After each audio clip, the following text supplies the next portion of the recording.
گناہوں کی معافی طلب کرو گے تو میں معاف کر دوں گا۔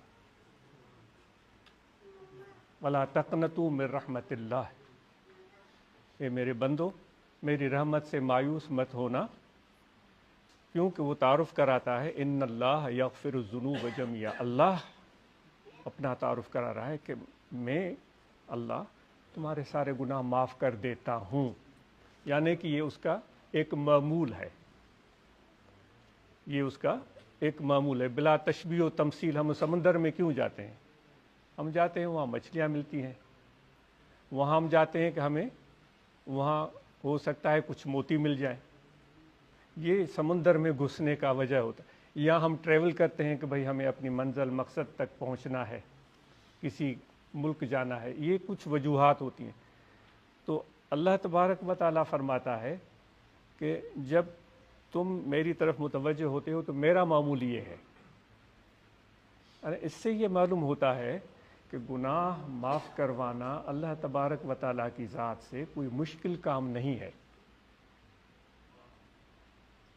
وہ ہم اور آپ سب کسی بھی وقت کسی بھی لمحے اپنے گناہ اللہ تعالیٰ سے معاف کروا سکتے ہیں۔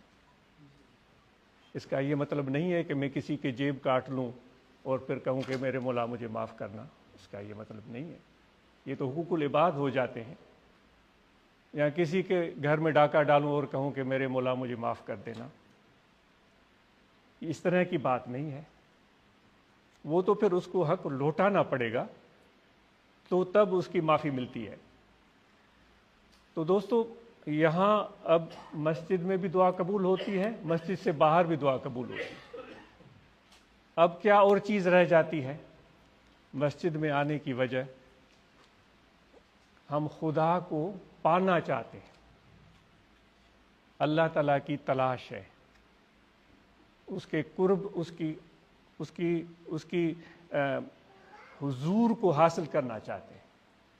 ہم مکتبہ فکر ہو گئے، ہم میں سے کچھ ایسے ہوں گے جو اس چیز کو پسند کریں گے کہ بھئی ہم بس گناہ معاف کروانے ہیں، پھر مجھے دکان کھولنا ہے، پھر مجھے جو ہے وہ اپنے آفس میں جانا ہے، پھر بال بچوں آل و عیال کا خیال کرنا ہے۔ ایسی ہے بھی مکتبہ فکر ہم میں سے ہو سکتا ہے۔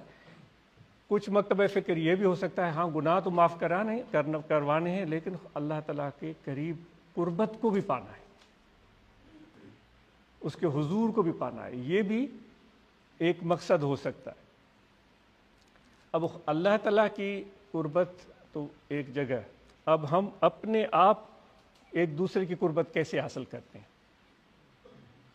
جیسے آپ اسپین میں بیٹھے ہیں، مجھ جیسا بندہ اسپین سے باہر کسی اور ملک میں